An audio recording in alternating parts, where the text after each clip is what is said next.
Can you tell us from your end? Well, good morning, Lillian. The information we have still from the IEBC is that the fresh poll will be held on the 17th of October, and they are saying that that was arrived bearing in mind the various issues that are affecting the country on what is expected also to affect other sectors, for instance, the education sector.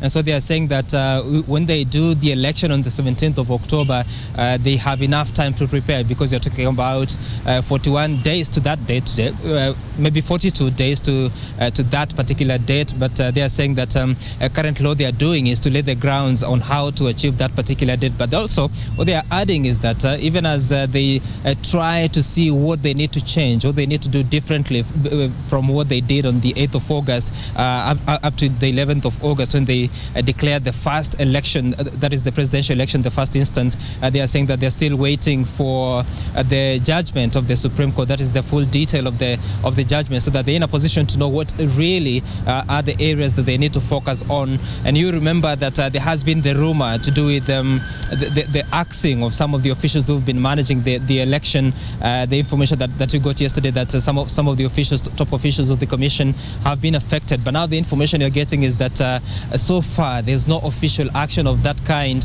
bearing in mind that they have to await the full judgment of the court to see really who are the persons who may be affected by that decision. And also they are saying that bearing in mind how they conducted the election, they feel that it was in the best of faith, it was in good faith, but in as far as which officials that need to be affected, you remember that the date of the judgment, that was on Friday, the chairman of IEBC, Wafula Chebukati, indicated that they are going to take action against some of the officials. They are going to make internal changes to the personnel, but they were saying that they are going to base it on the judgment of the Supreme Court. So that is really what they are actually waiting for, to use and determine what changes they need to effect. But as of now, what you understand is that any indication of that disciplinary action that needs to be taken has been halted until such time that they receive the full judgment of the Supreme Court. Lillian?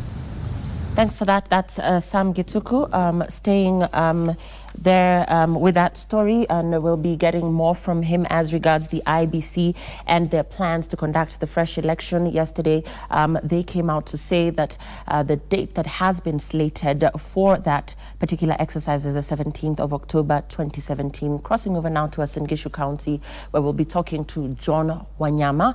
John, you can hear me now, I believe. Tell us what's happening on your end.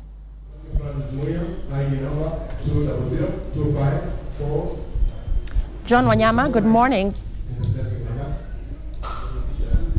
Good morning, Lillian, and thank you very much. I'm at Uasin Gishu County Assembly, where we are going to witness 47 MCS who are going to be sworn in today. And just 5 minutes ago, the exercise has already begun here in Uasin Gishu County Assembly. And as you can just see behind me, there are a lot of activities that are happening here, and maybe we are just waiting to see how they are going to finish this process and ensure that they are also going to vote in the new speaker today. There are around 4 or 5 people who are also going for this seat for the Speaker of County Assembly, and it's really a tough race that most of people are waiting to see how things will unfold here.